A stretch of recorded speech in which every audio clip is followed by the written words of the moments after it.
Olá, terapeuta infantil fora da caixinha, tudo bem com você? Eu sou a Paulinha, psicoinfantil, psicóloga infantil, especialista em autismo. E nesse vídeo eu quero contar pra vocês como é que foi um processo de uma atividade terapêutica que eu fiz com um paciente meu, que tem 9 anos, é autista e superdotado. E a gente estava trabalhando com ele algumas questões sobre a forma que ele se enxergava. Então eu vou relatar um pouquinho pra vocês do estudo do caso e daí eu vou contar como é que foi essa atividade.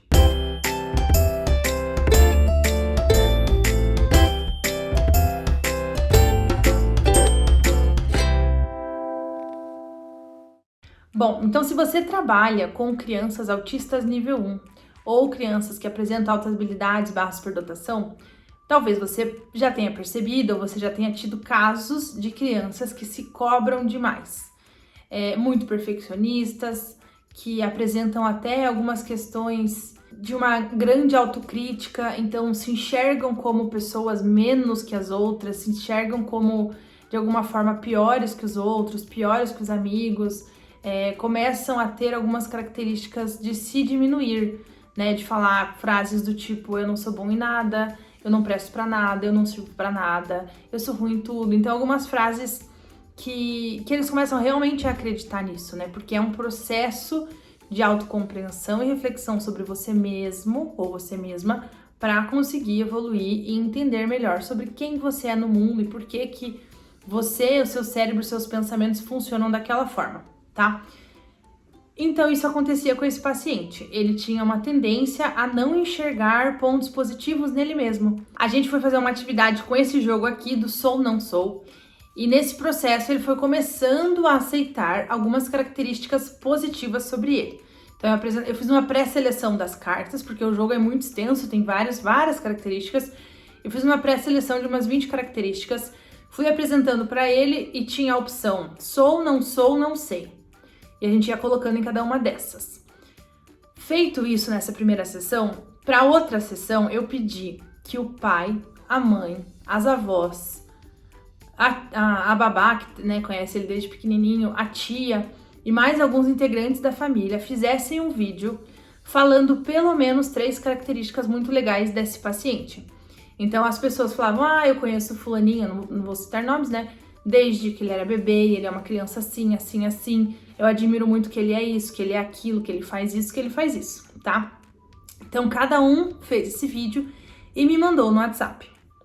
A gente sentou juntos e na outra semana, né, eu pedi para os pais uma sessão um pouco maior, porque eu sabia que entrar em questões emocionais, de vivenciar a emoção ali de alguém falando uma coisa bonita para você, ia gerar um movimento para esse paciente que é muito sensível. Também é uma característica de crianças superdotadas, né? Ele é muito sensível, então eu sabia que eu precisava de uma sessão mais longa para poder passar pelo processo com ele, organizar ele e a gente sair da sessão bem tranquilos. E foi muito lindo, foi muito incrível. Eu podia dizer que foi uma das sessões mais bonitas que eu já tive, de até eu me emocionar junto, de achar aquele processo tão bonito. Eu sou uma pessoa sensível também, então pra mim, estar junto de alguém vivendo uma emoção muito intensa, é muito fácil que eu me atinja junto pela emoção, tá? Isso não é um problema, tá, gente?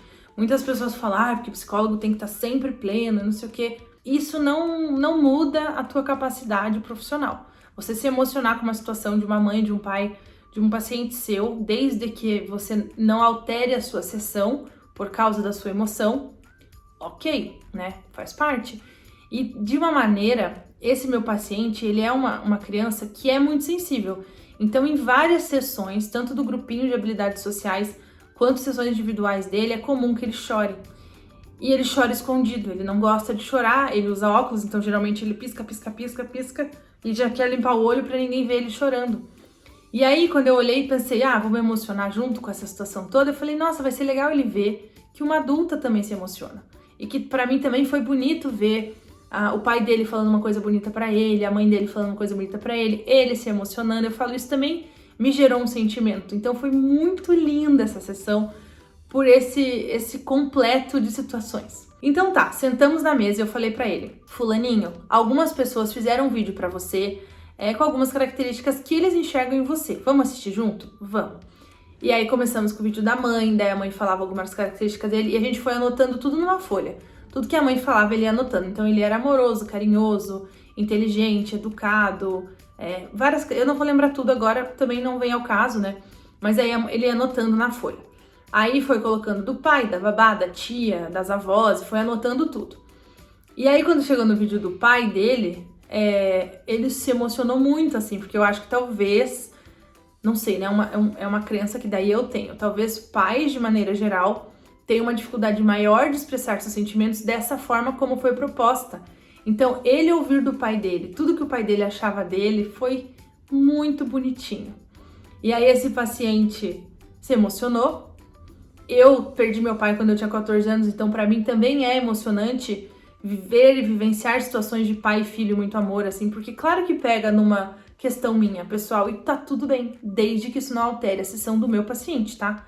Não pode alterar, eu posso levar isso pra minha terapia depois, ótimo, vou levar, porque claro, né, é uma coisa pessoal, mas tô dividindo com vocês pra vocês entenderem que quando a gente atende pacientes na clínica, tanto adulto, criança, somos humanos e é impossível que alguns cenários não ressoem um pouco ali com algo teu. Faz parte do processo. E o importante disso é você ter o controle sobre você, porque a gente nunca vai ter o controle do ambiente. Então, se eu olhar um pai falando coisas bonitas para um filho, me emociona, eu acho bonito isso faz meu olhinho encher de água, beleza. Desde que eu não caia chorando na sessão e me acabe e, meu Deus do céu, tem que ir embora, sabe? É o controle que eu tenho que ter sobre mim mesma, das minhas questões emocionais. E foi bem tranquilo, né? Porque já faz muitos anos. Então é um processo... de anos aí, né, gente? Aí tá, cena bonitinha, o menino adorou e se emocionou. E daí ele começou a se emocionar. E meu olho também tava vermelhinho, assim, daí eu falei, eu também tô emocionada. Quer um abraço? Daí ele veio pro meu colo, aí ficou deitadinho aqui no colo. Deitadinho, né? Um menino desse tamanho. Mas tá tudo bem. A gente também quer abraço quando a gente chora. Ficou deitado aqui, emocionado. Eu falei, que legal, senti isso que você tá sentindo. Você tá sentindo muito amor, porque as pessoas te falaram coisas bonitas. E você, com certeza, dentro de você, você sabe que você é tudo isso que falaram pra você. E daí a gente conversou um pouco sobre isso. Foi uma cena, assim... Nossa, linda, sério, foi lindo. E depois disso tudo, a gente fez mais uma atividade ainda envolvendo esse trabalho, que é sobre tríade cognitiva, que é como eu me vejo, como os meus pais me veem e como os meus amigos me veem. Então o paciente desenhou ali o que ele achava que as pessoas viam dele, e eu fui escrevendo pelo menos 5 características de cada um desses.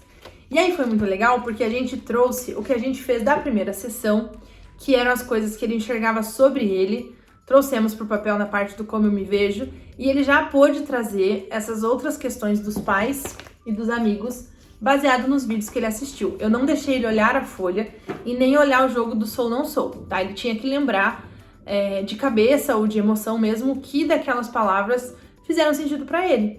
Porque é muito comum que alguém fale uma característica sua e não necessariamente você concorde com aquilo. Se não faz sentido pra você, você não vai levar pra você. Se faz sentido, você vai falar, eu sou isso mesmo. E aí finalizamos a sessão com outra brincadeira que ele queria, porque também, né, foi uma sessão muito forte de emoções, assim. E nem todo atendimento infantil vai ser nesse nível emocional.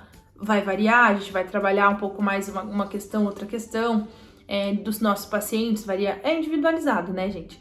Mas o que eu queria muito trazer nesse vídeo é a realidade do terapeuta infantil no atendimento. Então tá tudo bem se você se emociona com alguma coisa ou se a conquista do teu paciente é tão linda pra você a ponto disso também te emocionar, que é o que eu trouxe pra vocês aqui. E como a gente tem que individualizar os atendimentos, né? Pensar em qual estratégia usar para cada paciente para conseguir trabalhar o que faz sentido naquele caso. Tia Paulinha, então quer dizer que todo paciente autista nível 1 ou superdotado eu posso fazer essa atividade? Não. Pode ser que não faça sentido para outro paciente meu, autista nível 1 ou superdotado. Vai variar. Vai variar se ele tem esses pensamentos, entre aspas, né, negativos sobre si mesmo, se ele realmente se diminui na crença que ele tem sobre ele, ou se talvez ele não tenha, talvez ele não precise dessa atividade.